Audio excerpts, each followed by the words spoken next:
زندگی یه مجموعه منظم از بی نظمی هاست، یه مجموعه معقول از بی عقلی ها. له شده زیر پای عرف اجتماع، خوب ولی اشتباه. من ترکش کل جنگ ها تو شونمه، ملای همین آهنگ ها خونمه. من شعر نمیگم، من شعر میشم. این موسیقی واسه من عین بودنه. شما چی؟ شما که مام میهن و مالیدی زیر بغلت که بو نگیر. شما که خوب ها رو بد کرد، ما اون مرزهای پیچیده و در همه مغز تو را رد کردیم. هی این یعنی له شدن کلیشه ها نوبتی، این یعنی وطن ولی آدمای غربتی، این یعنی موسیقی مدرن تو جامعه خشک سنتی.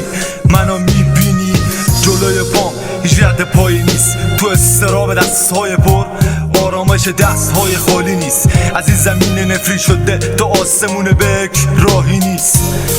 منو میبینی حتی افتخار میکنم به اشتباهام، هرچند گل گذشتم و حالم و آیندم و له شده دیدم زیر پاها. ولی این مهمه کی رفتنیه کی موندنی، کی تو آشی است کی تو مرد، کی یه جرقه است واسه تغییر با چند خط شعر خوندنی.